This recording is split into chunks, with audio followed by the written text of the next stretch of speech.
Vamos viajar no tempo. Pensa só, a gente está na Europa do século XIX, naqueles salões vitorianos iluminados a gás, sabe? É uma época bem particular, porque de um lado a ciência avançava a passos largos, prometendo decifrar todos os segredos do mundo. Mas do outro, existia um fascínio gigantesco pelo invisível, por aquilo que a ciência simplesmente não conseguia explicar.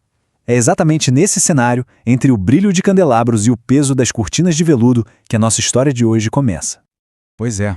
Por volta de 1850, um homem bem misterioso chega na Europa com o que parecia ser uma missão: abalar as certezas da ciência e da crença.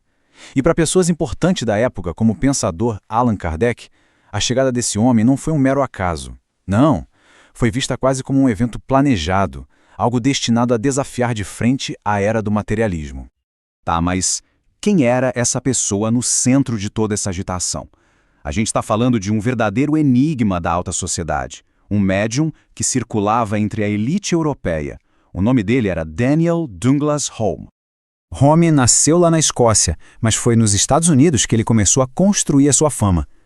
Só que o jogo virou mesmo quando ele atravessou o Atlântico, em 1855. A chegada dele na Europa foi o ponto de partida que o transformou numa verdadeira lenda, deixando uma marca que, olha, dura até hoje na história do espiritualismo. E o curioso é que, se a gente imaginar um médium super poderoso, talvez venha à mente uma figura imponente, certo? Mas Home era o oposto. Ele era descrito como um jovem de estatura mediana, loiro, com uma aparência bem frágil, um ar meio melancólico. Ele sofria de tuberculose e essa fragilidade toda, em vez de diminuir a sua imagem, só aumentava o mistério ao redor dele. E o que torna tudo ainda mais intrigante é a personalidade dele. Ele não era um showman, sabe? Nada disso.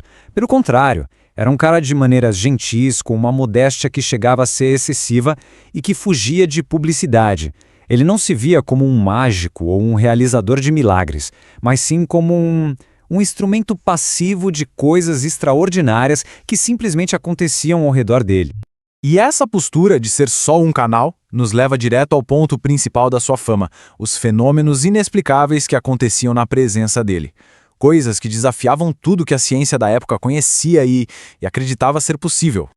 A variedade do que acontecia era simplesmente espantosa. E o mais importante, eram fenômenos físicos, concretos.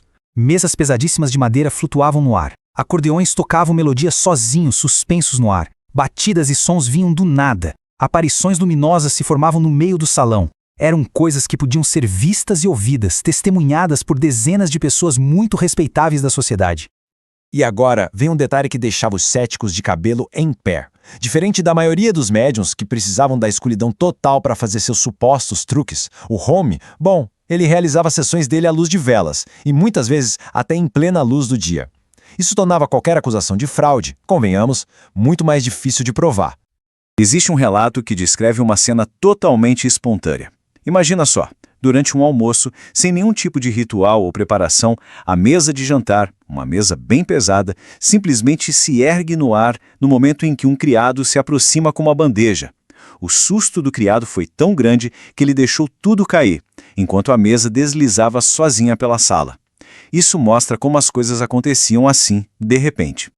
E claro, não podemos esquecer das famosas levitações dele. O caso mais conhecido aconteceu em Londres, em 1868. 3 testemunhas, homens de reputação impecável, juraram que viram Home flutuar para fora da janela de um 3º andar e entrar por outra janela do mesmo cômodo. Ele teria simplesmente desafiado a gravidade na frente deles. É impressionante.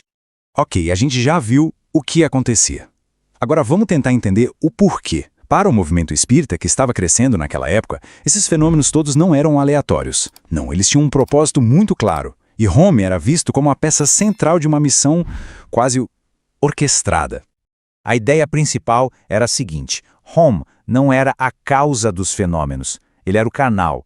Ele era visto como um instrumento escolhido pela providência, um meio para que o mundo espiritual pudesse dar provas físicas, inegáveis da sua existência para uma sociedade que estava cada vez mais cética e materialista. E essa tal missão, segundo os estudiosos da época, tinha objetivos bem definidos. Primeiro, fornecer provas irrefutáveis para abalar as convicções da sociedade. O foco era a elite, a alta sociedade, onde a influência era maior. A ideia era plantar sementes de crença que, com o tempo, poderiam germinar e se espalhar para as outras camadas sociais. A estratégia da missão era bem clara. Ao focar na elite, cientistas, nobres e intelectuais, o impacto seria muito maior. Acreditava-se que se os pilares do ceticismo fossem abalados no topo da pirâmide, a mensagem se espalharia com muito mais força e credibilidade por toda a sociedade. E era inevitável, né? Fenômenos tão extraordinários e tão públicos acabaram atraindo a atenção da comunidade científica. Isso levou a um confronto direto entre o que era inexplicável e o rigor do método científico. Só que o debate não era simplesmente entre quem acreditava e quem não acreditava. De um lado, você tinha os céticos convictos que já partiam do princípio de que tudo era fraude. Do outro, havia cientistas curiosos que, sem necessariamente acreditar na causa espiritual, queriam investigar os fenômenos em si de um jeito metódico e imparcial. E uma das figuras mais importantes que aceitou esse desafio foi Sir William Crookes, um dos cientistas mais respeitados da Grã-Bretanha, inventor do tubo de raios catódicos. Ele não queria saber de especulação, ele queria testes rigorosos, observação controlada, tudo dentro do laboratório dele. E o resultado? Depois de anos de investigação, usando instrumentos de precisão e testes supercontrolados, a conclusão de Crookes foi, assim, avassaladora.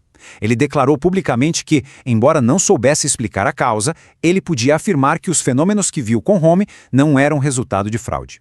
Isso foi um verdadeiro choque para a comunidade científica e uma validação muito poderosa. Mais de um século depois, o caso de D.G. Home continua sendo um mistério sem solução. Mas o que exatamente faz o legado dele ser tão duradouro, tão resistente ao tempo e a tanto ceticismo? Bom, alguns fatores o diferenciavam muito de outros médiuns. Primeiro, ele nunca cobrou um centavo pelas sessões. Isso num contraste gritante com o mercado do espiritualismo que existia na época. Segundo, como a gente já viu, ele atuava sobre a luz, o que eliminava a cobertura da escuridão. E talvez o mais importante de tudo, apesar de ser investigado por cientistas e até por mágicos profissionais, ele nunca foi desmascarado como uma fraude. Ninguém nunca conseguiu provar um truque. Por causa de tudo isso, Home se tornou uma das figuras mais estudadas na história da mediunidade. Ele se tornou o símbolo do grande debate do século XIX entre ciência e espiritualidade, e o caso dele continua sendo uma referência-chave para qualquer pesquisa sobre fenômenos que desafiam a nossa compreensão do mundo. O enigma permanece. O fenômeno. Um homem que produziu feitos considerados impossíveis sob condições que pareciam desafiar qualquer truque. A investigação. Uma figura vista simultaneamente como um missionário da providência pelo espiritismo e como um desafio insolúvel pela ciência. O legado. A história de Home não é sobre provar ou refutar a vida após a morte, mas sobre o eterno confronto entre o que acreditamos, o que testemunhamos e o que podemos explicar. Daniel Douglas Home permanece menos como uma resposta e mais como a personificação de uma das mais profundas questões humanas. Se esta mensagem falou à sua alma, inscreva-se no canal Sabedoria do Espírito e ative o sino. Compartilhe com quem precisa de luz e deixe nos comentários sua reflexão. Sabedoria do Espírito, quando a verdade fala à alma.